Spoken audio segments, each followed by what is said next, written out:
Bismillahirrahmanirrahim. Alhamdulillahirabbil alamin. Wa bihi nasta'inu ala umurid dunya waddin. Wassalatu wassalamu ala asyrafil anbiya'i wal mursalin sayyidina maulana Muhammadin wa ala alihi wa sahbihi ajma'in. Subhanaka la ilma lana illa ma 'allamtana innaka antal alimul hakim wa tub 'alaina innaka antat tawwabur rahim. Rabbi shrah li sadri wa yassir li amri wahlul 'uqdatam min lisani yafqahu qawli. Amma ba'du. Faqala al-mu'allifu rahimahullahu ta'ala wa nafa'ana bihi wa bi'ulumihi wa bi'ulumina fid dharaini amin radhiyallahu ankum. Ila qal tanbihun dzakara sam'ani. Dzakara sam'ani nutur sapa sam'ani Imam Sam'ani fi zaujatin shahiratin ing dalam masalah bojo kang cilik. Ini Imam Sam'ani menjelaskan sehubungan dengan kemarin tentang perintah sholat dan biaya pendidikan bagi anak-anak. Sehubungan dengan itu, Al-Imam Sam'ani ini mengatakan jika seandainya ada istri yang masih kecil. Nah, ini fi zaujatin shaghiratin. Dzati abawaini kang masih duweni wong tua loro. Jadi ada istri yang masih kecil yang masih punya dua orang tua.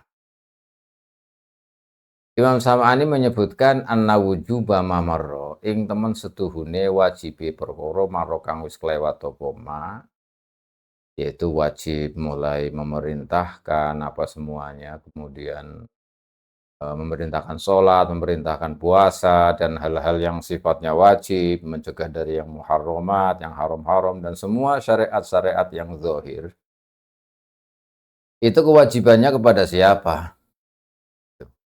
Anna wujuba mamarra iku alaihima ing atase abawain. Kewajiban itu kalau ada anak kecil yang sudah menikah. Anak kecil ini masih memiliki dua orang tua. Maka yang kewajiban-kewajiban seperti kemarin yang dijelaskan itu atas siapa? Dibebankan kepada siapa? Alaihima, yaitu dibebankan atau wajib bagi atau kepada atas kedua orang tuanya. Yang pertama urutannya. Nah, kalau orang tuanya ada ya kewajiban itu kepada orang tuanya, mulai dari pendidikannya, memerintahkan sholat, memerintahkan lain-lainnya itu yang kemarin disebutkan, itu kewajibannya adalah bagi orang tuanya. Kalau orang tuanya tidak ada, fazauji, monggo suaminya. Kalau kedua orang tuanya sudah tidak ada, maka ya suaminya yang ini. Ini jangan dikira ini loh kok boleh nikah anak kecil. Ya memang begini loh. Islam itu atau syariat itu tidak membatasi usia nikah. Ini harus diperhatikan. Ya. Tidak membatasi usia nikah. Kalau toh masih kecil itu tidak apa-apa dinikahkan. Tetapi kalau tidak kuat untuk berhubungan karena masih kecil, ya jangan dihubungi, jangan berhubungan, karena itu merupakan hak nantinya. Jadi suami punya hak terhadap istri, istri juga punya hak terhadap suami. Jadi ini yang harus kita pahami. Ketika istri masih kecil dan tidak mampu atau tidak bisa di berhubungan istilahnya sama istri yang masih kecil, ya jangan berhubungan. Karena ini manfaatnya besar sekali. Seandainya begini, jadi kalau misalkan agar segera halal misalnya. Atau mungkin ini anak punya potensi yang baik sekali dengan kecerdasannya, dengan kecantikannya, dengan apalah kemudian. Takut nanti dicuri orang atau diculik orang atau gimana, supaya ada penjagaan, ada yang menjaga, maka dinikahkan saja. Dan nikah itu kemudian menjadi halal, nah, misalnya. Kemudian yang untuk sukaria, bermain-main dengan dia tuh nggak apa-apa, sudah halal artinya. Walaupun tidak atau tidak kuat atau tidak bisa diajak berhubungan. Nah ini manfaatnya. Kalau misalnya untuk mahrumiyah, ya itu juga harus dinikahkan. Jadi kalau supaya terbilang supaya sudah halal, dalam keadaan bagaimanapun, maka sudah bukan orang lain lah istilahnya. Jadi lebih kepada perlindungan dan itu halal. Menurut syariat itu halal, tidak dilarang. Nah, sekarang kan ini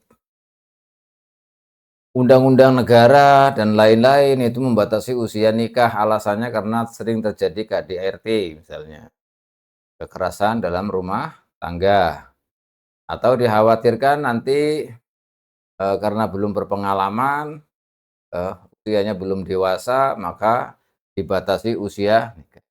Itu memang masuknya dalam maqasidus syariah. Tetapi maqasidus syariah dalam hal ini, itu juga harus ditinjau ulang. Artinya bahwa ketika nikah itu dibatasi, maka juga harus, dibatasi juga atau dibuat aturan secara khusus tentang yang tidak boleh. Contoh begini, nikah itu kan halal, barang halal. Kalau barang halal dalam syariat itu tidak boleh dibatasi. Jadi kalau nikah itu jangan dibatasi. Kalau tinjauannya itu adalah KDRT atau mafsadah ya, mafsadahnya itu yang ada, maka harus dipertimbangkan juga dengan maslahatnya, yang pertama. Yang kedua, ketika dibatasi usia nikah, yang jelas-jelas nikah itu halal, maka harus juga ada peraturan yang mengatur bagaimana hukum berbuat zina atau hukum berbuat pacaran istilahnya. Ini harus juga ditentukan ada hukuman atau ada peraturan supaya seimbang. Jadi secara maqasidus syariahnya itu seimbang. Kalau hal yang halal itu dibatasi, susah ya. Artinya dibatasi berarti kan terbatas. Sementara yang haram tidak dibatasi, bahkan bebas. Ini tidak adil. Dan itu tidak boleh, secara maqasidus syariah itu tidak boleh.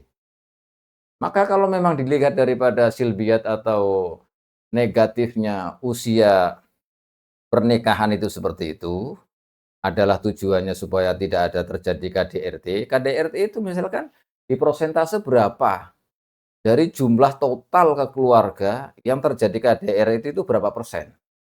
Ini harus dirinci. Kemudian tentang perzinaan atau pacaran misalnya. Apakah ada aturan yang melarang, dibatasi atau bagaimana? Ini harus juga ditentukan. Karena kalau pernikahan itu dibatasi, kemudian pacaran dan perzinahan itu tidak ada aturan, maka berarti sama saja kita membuka atau mempersempit pintu halal, justru memperlebar pintu kemaksiatan. Nah ini yang tidak boleh, maqasidus syariahnya salah, fasid namanya. Jadi harus ada keseimbangan. Karena syariat itu menggambarkan tidak ada lain adalah hanya untuk kemaslahatan. Makanya kalau misalkan ada terjadi KDRT, jangan kemudian dipukul rata. Berapa persen terjadinya? Untuk menghindari itu, apakah hanya sebabnya itu satu, yaitu karena usia dini, atau bagaimana? Ini harus merupakan penelitian yang jeli. Diadakan riset yang betul-betul jujur, adil, dan apa adanya. Kemudian prosentase daripada zina, pacaran misalnya, itu berapa persen, prosentasenya itu berapa. Nah ini harus ada keseimbangan ini supaya tidak ada ketimpangan. Nah kalau kita misalkan, eee, nikah itu harus umur sekian, sementara perzinaan atau pacaran tidak ada batasan, tidak ada rambu-rambu, maka akan membuka pintu keharaman, mempersempit pintu halal. Ini yang tidak boleh, secara syariat tidak boleh. Oleh karena itu Beberapa undang-undang juga di mana, di beberapa negara termasuk di Jazirah Arab, sebenarnya ya ada batasan-batasan itu, tapi tidak mengikat, hanya sifatnya himbauan atau anjuran. Hanya karena memang dilihat dari syariat ya cacat, tidak boleh.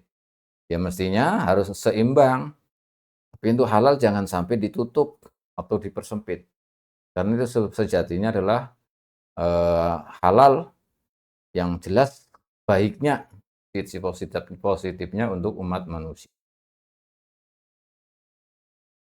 Jadi harus benar-benar ini, diselidiki atau diadakan riset yang betul-betul jeli, teliti, apa adanya. Jadi jangan hanya cuman, melihat ini, padahal kejadiannya itu cuman berapa kali, prosentasenya itu berapa, dan prosentase zina, prosentase pacaran itu berapa. Yang penting sekalian nikah, jelas halal tidak berdosa. Itu maksudnya jadi ada takaran kalau masuknya pada maqasidus syariah, ya itu harus ditimbang secara menyeluruh, ini. Makanya dalam syariat itu dalam fikih ini dijelaskan seandainya ada istri masih kecil terus bagaimana? Bukan berarti menganjurkan tidak, tapi adalah sebuah solusi, sebuah solusi. Nah, solusi untuk menjaga anak itu, solusi agar tidak terjadi yang tidak-tidak, ya kan? Nah, berapa banyak sekarang kasus pencabulan anak-anak kecil, kenapa nggak dipersoalkan istilahnya kalau kita bisa mau membahas tentang ini. Jadi harus secara menyeluruh, bukan hanya sekedar ada kabar, ada begini, kemudian dicetuskan begini, ini yang tidak boleh. Makanya kalau hukum fikih atau hukum syariat, ya seperti itu. Yang penting kita tidak mempersempit atau tidak menolak atau menutup pintu halal, sementara pintu haram dibuka lebar. Ini bagi kita yang punya ilmu tidak boleh seperti itu. Wa qadiyatuhu,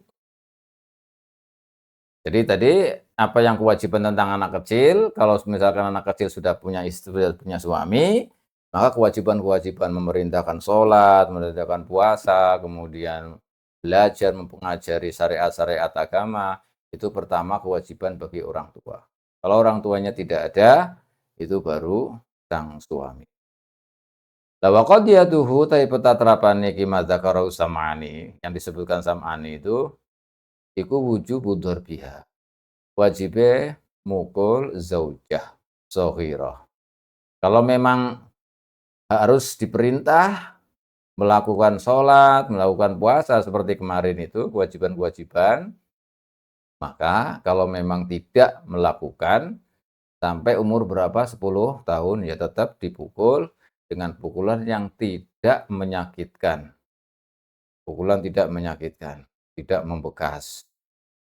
Wabihi lan kelawan ikilah wujubu dzarbiha walau fil kabiroti senajan ing dalam bojo sing wis gedhe. Nah, kalau soal ini seandainya punya istri, kok istri itu atau ya seorang istri, istrinya udah besar dan tidak mau sholat, maka juga boleh dipukul. Boleh dipukul dengan pukulan seperti tadi, tidak menyakitkan dan tidak membekas, boleh. Ini menurut apa yang dijelaskan oleh Imam As-Sam'ani. Sharraha njelasaken, wabihi walau fi fil kabira sharraha jelasaken sapa Jamalul Islam, Syekh Jamalul Islam Al-Bazari. Ini yang dijelaskan oleh Syekh Jamalul Islam Al-Bazari. Qala Syekhuna, dawuh sapa guru kita Ibnu Hajar Al-Haytami. Wa huwa utawi ma sarraha bihi Jamalul Islam Al-Bazari iku zahirun zahir. Zahire illam yakhsha atau illam yukhsha, lamun kok lam yakhsha, lamun kok ora wedi, ora khawatir sapa zauj bojo, ora watir nusyuzan ing pure. Nih kalau menurut Syekhuna boleh istri yang tidak mau sholat meninggalkan syariat lah istilahnya, atau melakukan hal-hal yang haram, maka boleh boleh dipukul dengan pukulan yang tidak menyakitkan.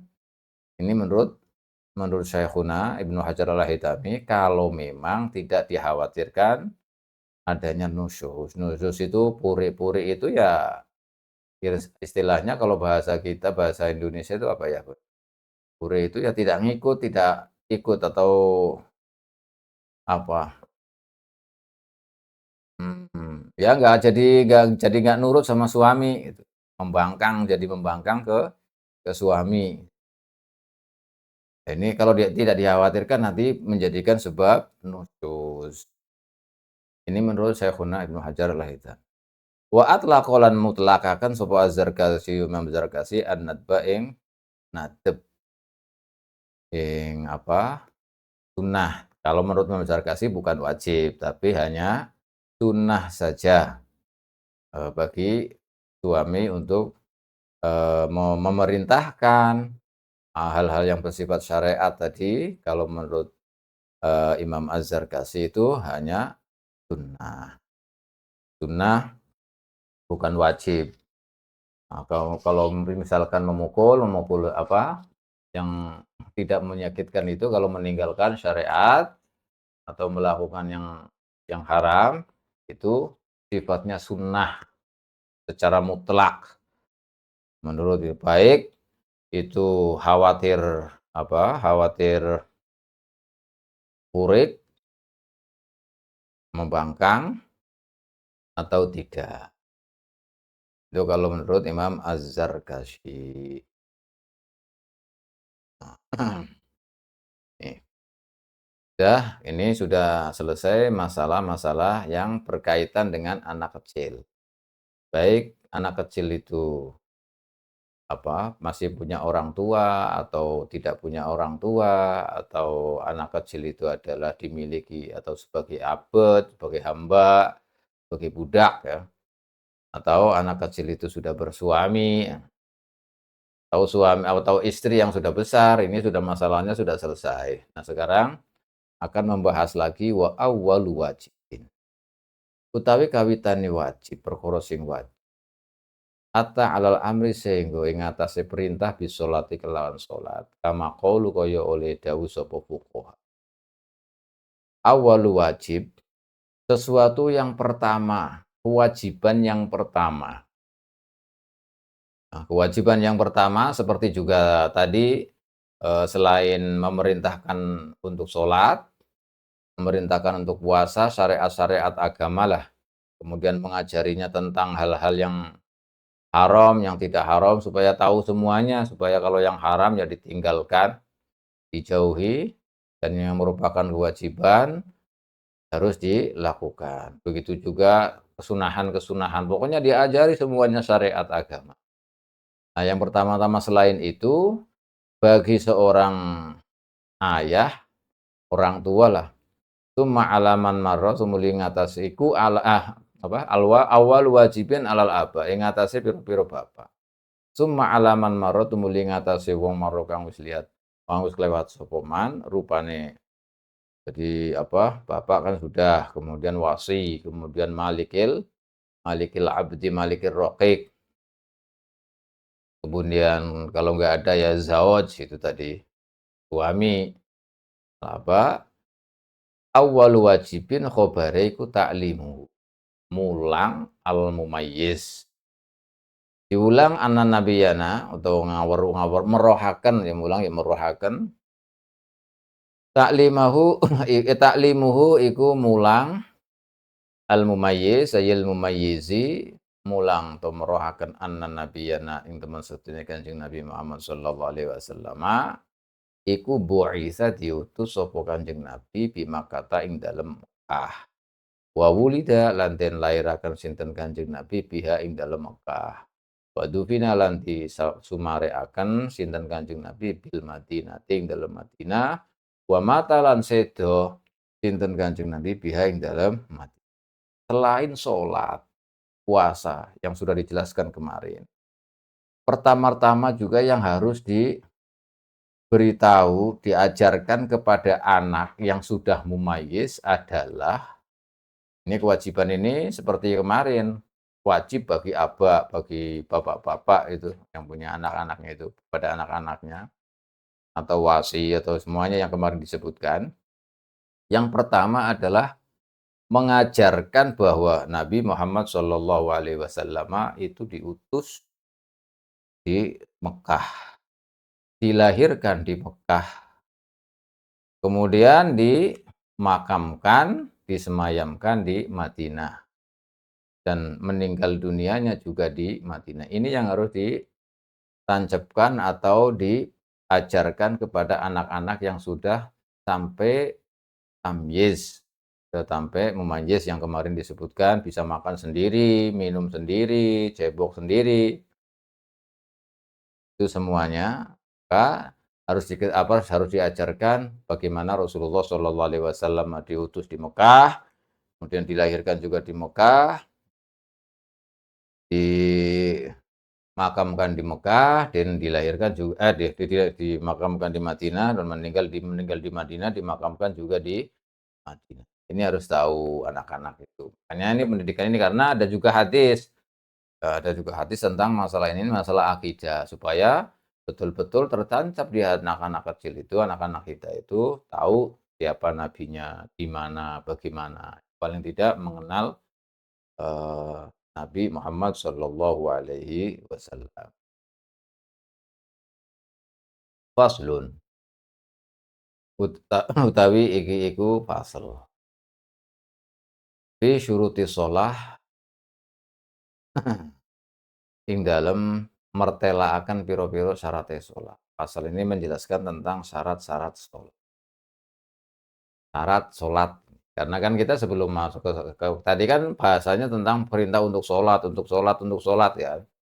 Maka sebelum kita masuk sholat, itu harus tahu syarat-syaratnya sholat itu apa. Syarat-syaratnya sholat itu apa. Nah, sebelum kita masuk ke apa syarat-syaratnya itu, kita harus tahu dulu.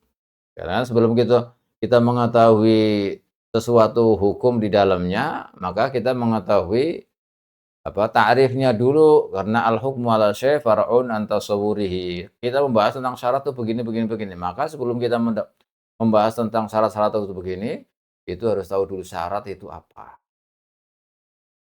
Syarat itu apa? Asyartu utawi syarat iku ma perkara ya tawaqqafu kang kumandheg, dadi kumandheg ale ing atase apa sihhatus sholati, sae salat. Artinya syarat itu adalah yang menjadikan sahnya salat. Itu syarat. Tapi ini bukan definisi ya, bukan definisi yang haddut tam kalau dalam ilmu mantik ya, bukan ilmu mantik. Ilmu mantik itu beda namanya haddut tam. Dengan had atau dengan rosem dan lain-lain lah istilahnya. Tapi ini hanya mengetahui syarat itu ya, kalau tidak ada syarat itu ya nggak sah sholat itu. Berarti syarat itu sholat itu harus ada syarat-syaratnya. Kalau syaratnya ada, maka sholat baru sah. Kalau tidak ada syarat, maka sholatnya tidak sah. Itu maknanya ma yatawaqqafu alaihi sihhatus shalah. Wa laisa minha, lan ora ana apa syarat atau iku walaisa lan ora ana apa iku minha setengah sange salat. Dan syarat itu, salat kalau nggak ada syarat itu nggak sah. Tapi syarat itu tidak termasuk bagian daripada salat. Tidak masuk bagian daripada salat, bukan salat kalau syarat itu. Karena kemarin salat itu adalah definisinya aqwalun wa af'alun mukhtatamatun. Ya. Aqwalun wa af'alun makhsusatun muftatahatun bit takbir, mukhtatamatun bit taslim. Maka nggak masuk syarat itu. Makanya syarat itu harus ada. Kalau sholat nggak ada syaratnya, maka ya nggak sah sholatnya. Tetapi syarat itu tidak termasuk bagian daripada sholat. Di luar sholat gitu ya. Wa quddimat lan den dahulukeun didinginaken apa syurut pira-pira syarat alal arkani ngatasé pira-pira rukun. Disebutkan dahulu syarat-syaratnya sebelum menyebutkan tentang rukun-rukun. Karena syarat itu gimana? Li'annaha krana temen satune syurut iku aula bitaqdimi, luwih berhak bitaqdimi kelawan didinginaken. Kenapa? Karena syarat itu harus didahulukan, lebih berhak untuk didahulukan. Kenapa? Itu syaratu krana utawi syarat iku ma perkara yajibu kang wajib apa taqdimuhu ndinginaken ma ala sholati ing atase salat wastimraruhu lan nglanggengaken ma fiha ing dalam salat. Lah ini sudah masuk hampir mirip dengan usul fikihnya ini. Kalau ta'rif yang pertama itu bukan ta'rif yang ala usul fikih yang apa, ma yalzamu min wujudihi itu, ma yalzamu min adamihil adam wala yalzamu min wujudihi wujudun wala adam, itu kalau dalam usul. Tapi kalau syarat menurut fikih ya ini tadi, ma yatawaqqafu alaihi sihhatus shalah wa laisa minha. Jadi gambarannya ya syarat itu adalah sesuatu yang kalau tidak ada syarat itu salatnya tidak sah. Namanya syarat shalah. Jadi kalau syaratnya sholat harus ada syaratnya. Sholat tanpa syarat, tanpa memenuhi syaratnya sholat tidak sah.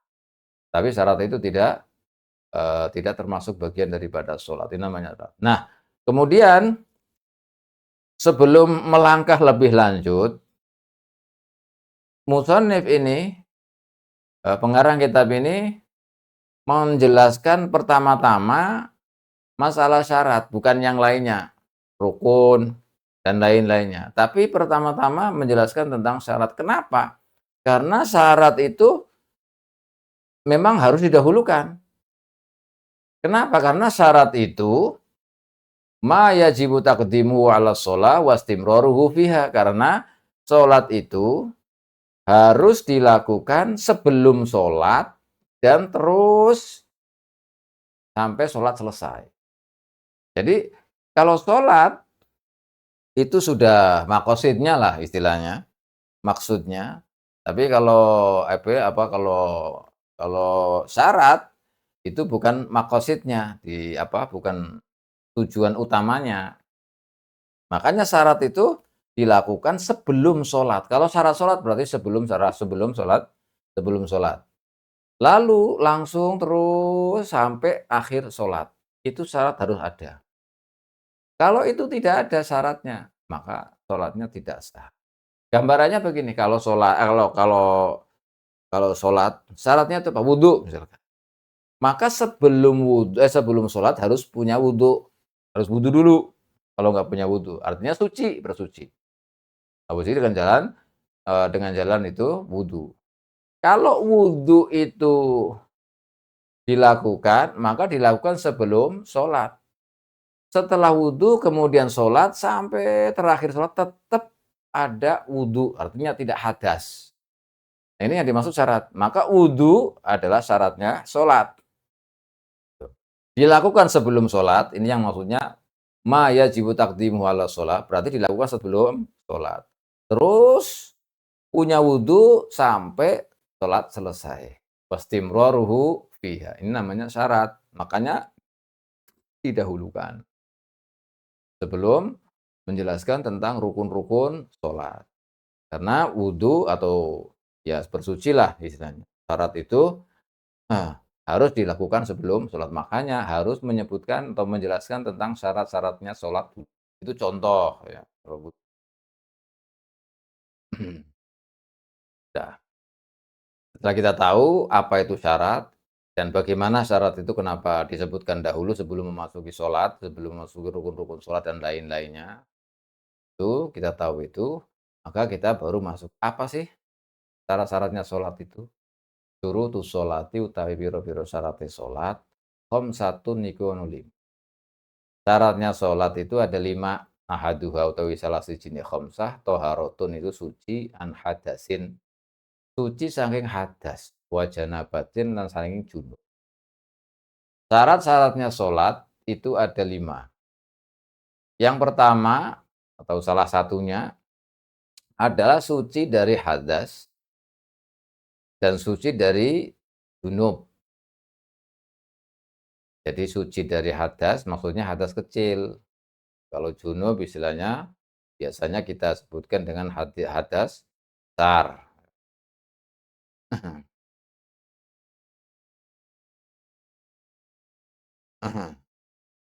Tuh, ya kalau kita kenalnya cuma 2 ya, sebenarnya itu hadas itu ada 3 hadas. akbar, ada hadas apa, tawasit, ada hadas as-sughar sebenarnya. Tetapi ya hukumnya hampir sama, makanya ulama mutaakhirin itu menyebutkannya kalau yang namanya hadas ya ada 2, hadas besar, hadas kecil. Itu aja. Sebenarnya pembagiannya ada 3, tapi mengerucut ketika sampai pada ulama mutaakhirin hanya dibagi 2 karena akhirnya sama. Contohnya begini, jadi kalau misalnya hadas kecil itu kan wudu istilahnya ya, menghilangkan hadas kecil itu dengan cara wudu. Kalau nggak bisa wudu pakai pokoknya wudu lah, gantinya wudu tayamum dan seterusnya itu, atau pakai tohur, pokoknya bersucinya itu dengan cara berwudu. Kalau itu hadas, kalau tayamum kan nggak bisa menghilangkan hadas, pokoknya itu gantinya. Nah, kalau junub atau hadas besar, itu dicontohkan oleh ulama mutaakhirin itu ya seperti junub, kemudian seperti haid, setelah haid itu, setelah nifas, setelah melahirkan ya, terus setelah keluarnya mani dan lain-lain itu, nah itu yang dimaksud dengan, janabat itu masuk kategori sesuatu yang cara mensucikannya dengan mandi. Jadi, cara bersuci ada yang dengan cara berwudu, ada cara yang cara mensucikannya dengan cara hanya kemudian langsung dikerucutkan menjadi hadas as-sughor dan hadas akbar. Walaupun secara penjelasan ya, ada perincian, ada beda sedikit, tapi ketika ulama mutaakhir menjelaskan seperti ini, ya oke-oke saja alias tidak apa-apa, yang penting maksudnya sama. Dari hadas kecil, hadas besar, jadi hadas kecil itu yang cara mensucikannya dengan berwudu. Kalau hadas besar itu yang cara mensucikannya dengan di nah ini syaratnya sholat harus suci, tidak punya hadas kecil, juga tidak punya hadas besar. Tidak ada hadas lah. Toharo itu biasanya babut toharo dan lain-lain itu di ilmu apa, di fikih-fikih itu banyak sekali menyebutkan bab toharo dan lain-lain. Tapi kalau spesifik di mana, di, apa, di Fathul Mu'in ini, di Fathul Mu'in ini, langsung menjelaskannya tentang babus shalah. Babus shalah, di dalamnya nanti ada ini, langsung babus shalah. Kalau kitab-kitab lain itu bab bab toharo dulu dibahas. Tapi, untuk khusus Fathul Mu'in memang langsung ke bab sholat, setelah bab sholat di situ dijelaskan tentang apa-apa yang berkaitan dengan sholat. Dari wudu, toharo, dan lain-lain. Disebutkan di dalamnya termasuk bab sholat karena apa, termasuk wasail,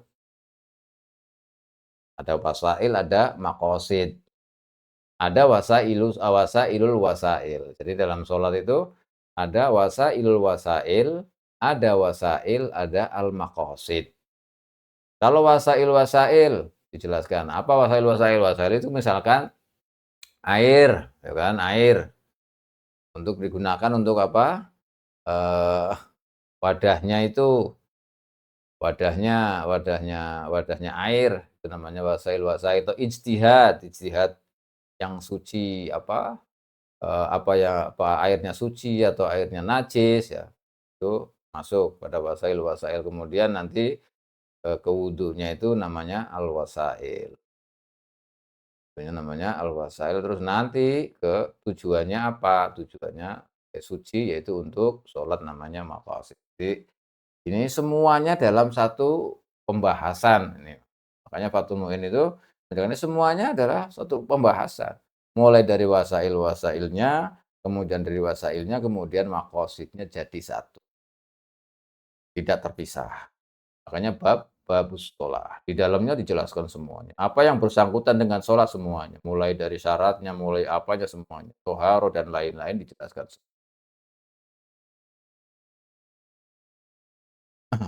At-toharotu utawi toharoh. Ini kemudian dijelaskan oleh syarah.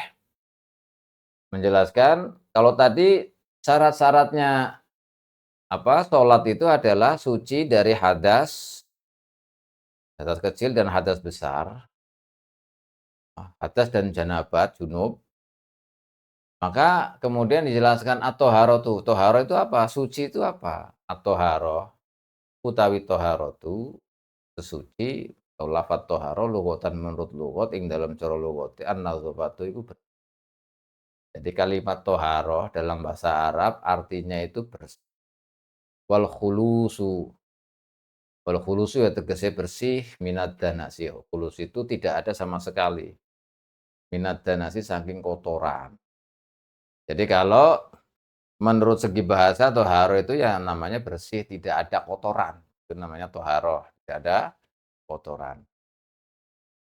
Lawa syar'an utawi toharo yang dalam menurut syariat, menurut syara' iku raf'ul man'i. Ngilangi raf'ul man'in ningali mana apa, ngilangi perkara sing nyegah, pencegahan menghilangi pencegahan, al-mutarattib, sifate mana al-mutarattibi kang dadi karuntutaken al hadasi, al-mutarattabi, kang dadi kang den karuntutaken apa al-man'i anil hadasi sange hadas awin najis lan najis. Jadi gini maksudnya, menurut syara' toharoh adalah menghilangkan penghalang, menghilangkan penghalang yang disebabkan oleh hadas atau najis, itu namanya toharoh.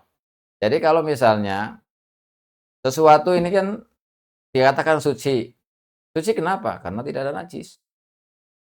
Tapi kalau sesuatu ini ada najisnya, maka tidak dikatakan suci. Maka toharohnya gimana? Hilangkan najis. Nah itu namanya raf'ul man'i. Jadi, ini barang ada najisnya, berarti kan nggak toharoh, nggak tohir, nggak suci. Terus bagaimana toharoh itu? Toharoh ya menghilangkan ini nih, menghilangkan najis ini yang ada. Kalau misalkan hadas, hadas juga bukan toharoh. Orang belum punya wudhu, maka berarti dia bukan tohir, tidak suci berarti, tidak bersih. Nah terus mensucinya gimana? Yaitu dengan berwudhu untuk menghilangkan hadas itu. Itu namanya toharoh yang dimaksud di sini. Ini menurut syarah tentang masalah at-thaharah. Raf'ul man'il mutarattabi 'alal hadasi awil. Itu tadi contohnya. Fal ula mongko utawi sing pertama. Sing pertama itu rupane thaharah anil hadas. Ayat thaharah itu anil hadas, itu tegese thaharah anil hadas. Iku al wudu'u wudu. Yang pertama, suci dari hadas adalah dengan cara berwudu. Kalau tadi kan thaharah menghilangkan menghilangkan hadas atau menghilangkan najis, menghilangkan pencegah atau penghalang lah yang menyebabkan tidak boleh sholat, itu namanya toharoh. Maka kalau masih ada hadas, maka caranya bagaimana untuk menghilangkan hadas? Yaitu al-wudu. Lawa te wudu bidomil wawi kelawan kadomah wawune wu iku isti'malul ma'i gunakaken banyu gunakaken banyu fi a'dha ing dalam pira-pira anggota maksusatin kang den khususaken. Tingkah anane sing muftatihan hale wong sing apa, muftatahan hale den kawiti ngono ae langsung biniatin kelawan niat wa bi fathiha. Jadi kalau wudu, kalimat wudu itu dengan dhammah wawunya itu wudu karena ada wadhu nanti. Wudu, ada wadhu. Kalau wudu itu artinya adalah menggunakan air, definisinya menggunakan air untuk digunakan di anggota-anggota yang khusus, yang diawali dengan niat. Anggota-anggota khusus itu apa ya? Wajah, tangan, kemudian sebagian kepala, kemudian kaki, itu kan. Itu namanya a'dha maksus, bukan semua badan, bukan. Itu namanya a'dha maksus, yaitu ya a'dhaul wudu, anggota-anggota wudu yaitu wajah, muka, tangan, kedua tangan, sebagian kepala, kemudian kaki. Lah itu namanya a'dhaul wudu makhsusah. Muftatahatan biniyatin, yang diawali dengan niat. Karena wudu kan ada niat, wudu ada niat. Nanti penjelasannya masalah niat itu karena nanti masuknya pada al-arkan nanti. Arkan nanti apa, rukun-rukunnya wudu. Yang jelas ini definisi daripada wudu adalah pakai domah ya, wudu itu menggunakan air untuk anggota-anggota yang khusus yang diawali dengan wa bi fathi kelan kelawan mathah. Wadu berarti. Maknane iku ma perkara yutawaddau kang dienggo wudu. Banyu yutawaddau kang dienggo wudu apa bihi ma. Artinya kalau wadu itu adalah air yang digunakan untuk berwudu, namanya wadu. Jadi ada wudu, ada wadu. Kalau wudu, yaitu tadi pekerjaan berwudu, menggunakan air untuk anggota-anggota yang khusus yang diawali dengan niat. Tapi kalau wadu adalah airnya, air yang digunakan untuk jadi maknanya berbeda. Domah sama fathah aja sudah berbeda. Inilah keistimewaannya bahasa Arab beda. Wa kana lan ana apa ibtida'u wujubihi. Apa kawitane wajibe wudu ana iku ma'ab tidak wujubil maktubati sertane kawitane wujube salat maktubah, salat kang den wajibaken Lailatul Isra ing dalem wengine Isra. Nah, kapan wudu itu diwajibkan?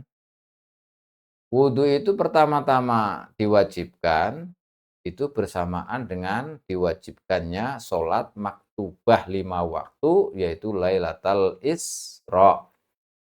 Lailatul Isra yang sudah ma'ruf, yang sudah kita ketahui bersama pertama kali diwajibkannya sholat itu kapan? Yaitu waktu Lailatul Isra yang kita dengar dengan Isra wal Mi'raj. Oleh-olehnya adalah sholat. Maka wudu diwajibkannya kapan? Ya diwajibkannya bersamaan dengan diwajibkannya sholat 5 waktu.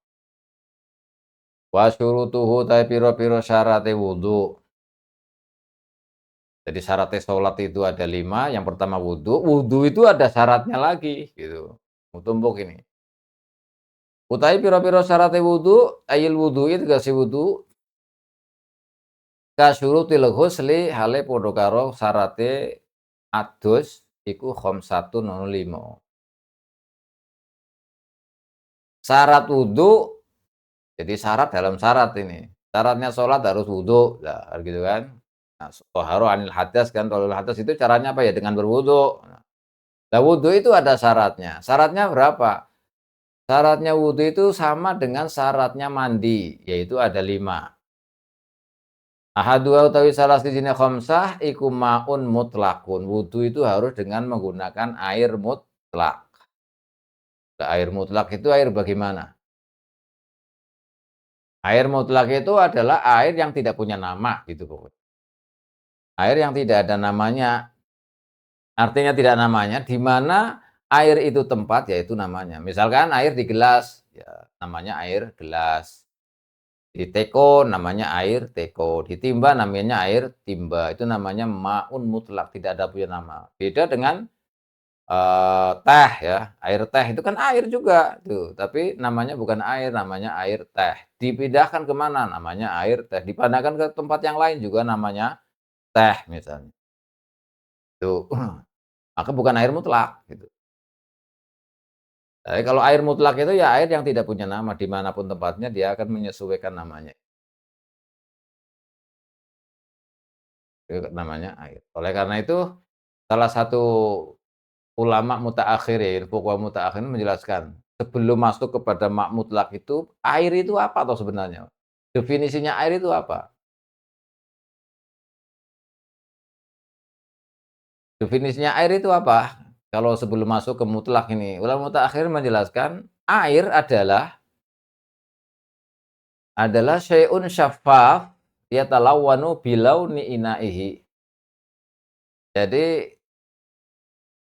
air adalah apa namanya, sesuatu yang syafaf. Syafaf itu transparan, bening, nggak ada warna, nggak ada apa ini. dan yatalawan bilauni inaihi, bisa berwarna sesuai dengan warna wadahnya. Misalnya wadahnya apa? Ya maka ikut ikut wadahnya itu namanya air, gitu. Tetapi kalau sudah masuk air mutlak, maka maksudnya adalah air yang tidak punya nama. Dimanapun tempatnya, maka, air itu ya namanya tempat itu. Air di gelas namanya air gelas, di timba namanya air ini namanya air ini tuh sudah ini pembahasnya agak masalah air air ini harus dijelaskan secara detail ini soalnya agak apa, agak ruwet tapi sebenarnya ya nggak rumit sebenarnya. Harus kita pahami kalau masalah air ini kan sebagai sarana agar wudhu kita ini sah, karena merupakan syarat daripada wudhu itu adalah mengetahui air, yaitu airnya air mutlak. Air mutlak itu bagaimana? Tadi secara ringkas, secara apa, secara secara ijmal, secara umum, yaitu tadi air yang tidak punya nama, dimanapun tempatnya, maka air itu sesuai dengan nama tempat. Atau dalam dalam definisi ulama mutaakhirin adalah syai'un syaffaf atau jauharatun syaffafah yatalawan bilauni, itu namanya air. Nah, sampai di sini insyaallah nanti kita, bahas tentang air mutlak ini, yaitu syarat yang pertama daripada wudhu, yaitu harus menggunakan air yang mutlak. Wallahu a'lam.